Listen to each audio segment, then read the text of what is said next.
অভিবাসন বিরোধী অভিযানের প্রতিবাদে ক্যালিফোর্নিয়ার লস অ্যাঞ্জেলেসে ন্যাশনাল গার্ড ও মেরিন সেনা মোতায়েন ঘিরে উত্তেজনা ছড়িয়ে পড়েছে। ন্যাশনাল গার্ড মোতায়েন করে প্রেসিডেন্ট ট্রাম্প পরিস্থিতি আরও ঘোলাটে করে তুলেছেন বলে অভিযোগ করেন মেয়র ক্যারেন বাস।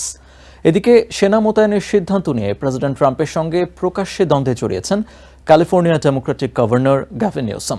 আইএসের অভিযানকে কেন্দ্র করে অভিবাসী এবং সাধারণ বাসিন্দারা আতঙ্কিত বলে জানিয়েছেন ক্যালিফোর্নিয়ার ডেমোক্রেটিক কংগ্রেসওম্যান নর্মা টোরাস। ক্যালিফোর্নিয়ার লস অ্যাঞ্জেলেসে গত 4 দিন ধরে ট্রাম্প প্রশাসনের অভিবাসন বিরোধী অভিযানের প্রতিবাদে ব্যাপক বিক্ষোভ চলছে। বিক্ষোভ দমনে লস অ্যাঞ্জেলেসে আগেই 2000 ন্যাশনাল গার্ড মোতায়েন করেছেন প্রেসিডেন্ট ট্রাম্প। ন্যাশনাল গার্ড মোতায়েন নিয়ে আপত্তি জানিয়েছিলেন ক্যালিফোর্নিয়ার গভর্নর গ্যাভিন নিউসম, কিন্তু ট্রাম্প তার ওই আপত্তি আমলে নেননি। উল্টো ন্যাশনাল গার্ডের পাশাপাশি সেখানে 700 মেরিন সেনা মোতায়েনের সিদ্ধান্তে অনুমোদন দেন প্রেসিডেন্ট।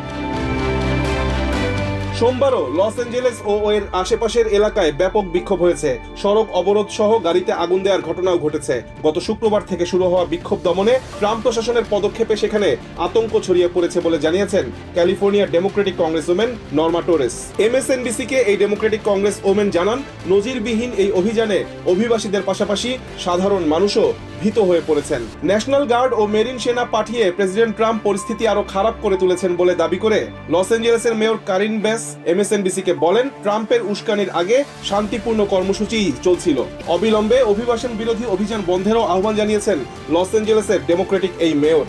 পরিস্থিতি নিয়ন্ত্রণে ন্যাশনাল গার্ড মোতায়েনের কোনো যৌক্তিকতা নেই বলেও মনে করেন তিনি। এদিকে ট্রাম্পের নির্দেশনায় কয়েক ঘন্টার মধ্যেই ক্যালিফোর্নিয়া প্রশাসন তার বিরুদ্ধে মামলা করে। গভর্নর গ্যাভিন নিউসম ট্রাম্পের এই পদক্ষেপের কড়া সমালোচনা করে বলেন, এটি একজন স্বৈরাচারীর কাজ, একজন গণতান্ত্রিক প্রেসিডেন্টের নয়। অন্যদিকে ট্রাম্প বিক্ষোভকারীদের বিদ্রোহী ও সহিংস জনতা হিসেবে আখ্যা দিয়ে বলেন, পরিস্থিতি নিয়ন্ত্রণে আনতে প্রয়োজনীয় সব ধরনের ব্যবস্থা নিতে সংশ্লিষ্টদের নির্দেশ দিয়েছেন তিনি।